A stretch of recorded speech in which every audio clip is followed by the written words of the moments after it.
Welcome back. As you know, you are watching Fiscally Fit, a program aimed as an outreach to engage youth, young adults, and their parents in a talk about money management. With us for the second half of the show, we have Nicholas Matherin, who will elaborate more on how we can keep our money safe. Welcome back, Nicholas. Thank you, Cassandra. I'm glad to be back. All right, well, the first question is we want to know, what are some laws available for consumers? How are we protected? Okay, there are four main laws that we emphasize to customers. The first one I can mention is the Truth in Savings Act. Often customers come to open an account. You have to disclose to the client how much interest they're getting paid, what are the balance requirements to keep in a savings account, and what are the fees on that account. You not only want the customer to make some money, but you don't want the money that the client is making to go out on the back end because they're paying fees because they were not aware. And second act that we could mention is the Truth in Lending. Whenever you borrow money, it costs you money because you got to pay interest rate. You have to know how much interest rate you will pay. And to do that, you have to tell the customer the APR, which is the annual percentage rate, because it accounts for compounding interest rate.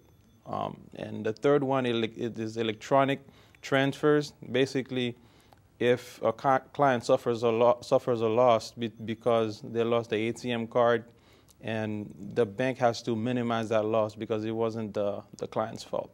And the fourth one is Equal Credit Opportunity Act. Banks and financial institutions cannot discriminate against customers based on certain characteristics like their race, their gender, sexual orientation, and things of that nature. So how can these laws benefit us? How do we benefit from these laws overall by them being set out, to help us? Overall, the customer benefits because you are aware. When you're aware, you're able to make choices that are in your best interest. I mean, we have corrective mechanisms in place so professionals can make ethical decisions, but as we are seeing right now, a lot of things that happen in our industry where clients were not aware. They did not know that they had prepayment penalties on mortgages. They didn't know they had a variable interest rate. When you are aware of these things, you make better decisions, and like they say, I trust you, but I want to verify exactly what I'm in for. Okay. So when it's time for me to go to the bank and, I'm looking into opening an account, what are some questions I should ask? The basic questions that I would emphasize again is if I'm lending you my money, which is basically what is taking place, I want to know how much I'm earning and for how long. Is the rate fixed or is it going to fluctuate? Are there penalties if I take out parts of the money, and are there any fees involved in the account? Okay. So now let's talk about some non-deposit investment products. What exactly are non-deposit investment products? Okay. Through banks, we can also banks can also offer non-deposit products, what are known as non-FDIC products. These products are not your regular checking, savings, CDs, and money market accounts. They are annuities, mutual funds, stocks, and bonds. They are investments. And when we say investments, they carry with them a certain amount of risk that need to be compensated with a certain amount of return. Though your principal is not guaranteed per se by the FDIC. Okay, so you're saying this is not insured, these investment products? Is that what you're saying? Exactly. They are not insured. Your principal is not guaranteed. You're taking a risk with your money in the hope of making above average returns or returns that are higher than traditional bank products. So they're definitely riskier. They are riskier. Okay, but also you have the potential of making more money for your investment. So what are some tips or things to consider when I'm looking at investment products? Okay, when you're looking at an investment product, say a stock or a mutual fund, it is essential that you have a safety net. Like you have emergency fund. It's not money that you need. If you take a loss, you will not go bankrupt. Okay, and you have to ask as many questions as you want to in order to be clear. And you have to know what your risk tolerance is. Some stocks, some mutual funds are riskier than others. They are meant to be more aggressive. Some are meant to be more conservative, depending on where the client is at a certain point in time in their age or what they want to accomplish. Okay. Now, I don't want us to go too deep into stocks or mutual funds or bonds, but for those who have no idea of those investment products, can you just elaborate on what's a stock, what's a mutual fund versus what's a bond, just for those who may not be familiar with those terms? Sure, of course. A stock, say for example, you and I start a corporation. We are the initial investors and we put our money, the company is growing, and at some point the business is booming, but we need more capital to grow.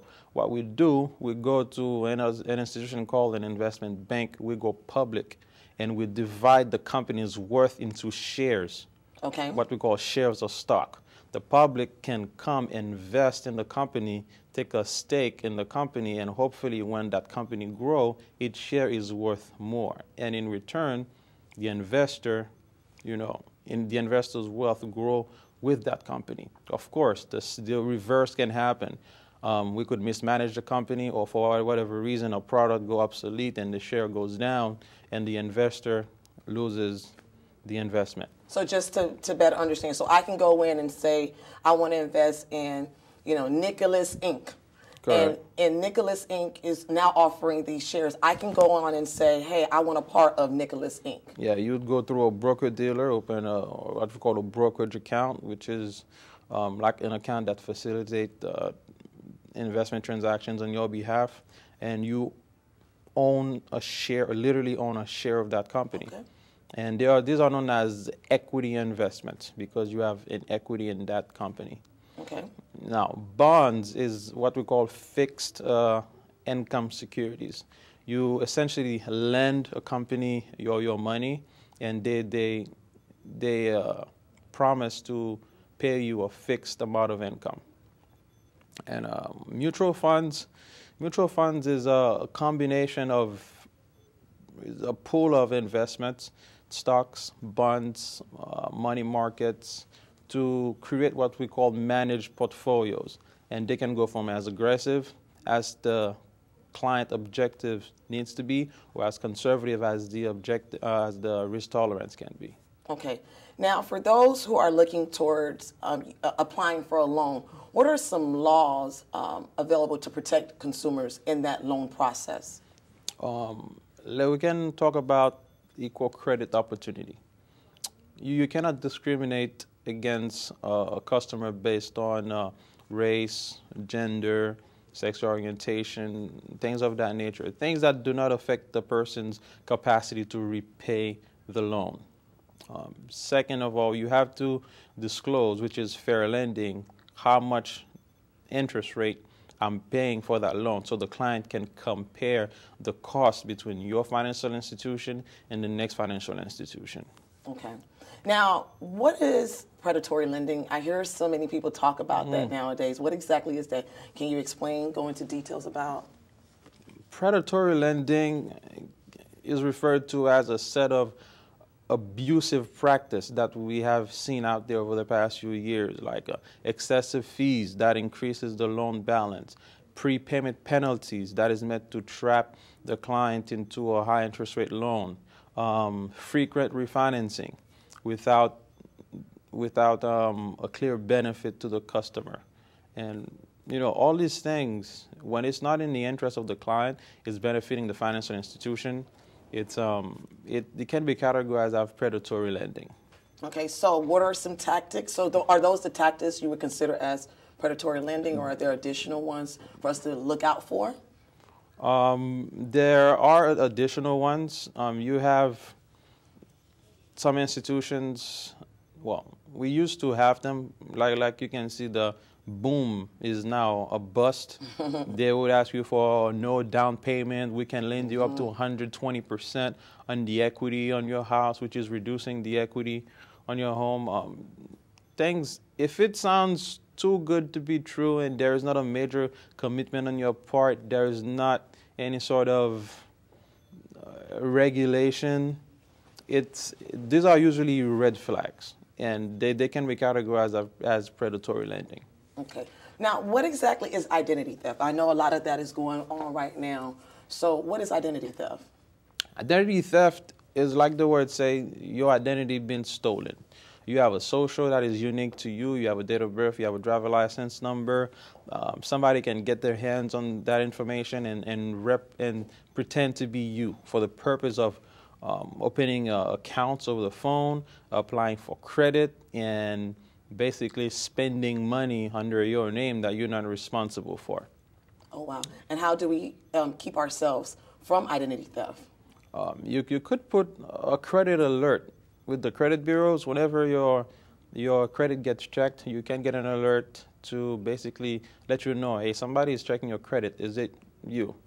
You could keep your personal information in a safe deposit box at your bank that only you can get access to. You could not order things online from companies that look obscure. Do not give your personal information over the phone if you don't see somebody face to face, somebody you could recognize and go back to, who they work for. These are some general tips on how to stay from identity theft. Well, thank you so much, Nicholas. We really appreciate you telling us more about how to keep ourselves safe and, of course, more about the loan process and some laws that we should consider when we're, looking into opening these new accounts. Now, for those watching this show, we would love to hear from you. So if you have any comments or suggestions, please feel free to email us at ehw.info@gmail.com. Once again, that is ehw.info@gmail.com. And for those that would love to contact you, Nicholas, what is the best way for them to reach you? The best way to reach me between 9 a.m. to 5 p.m. is at 305-795-2881. It's my office.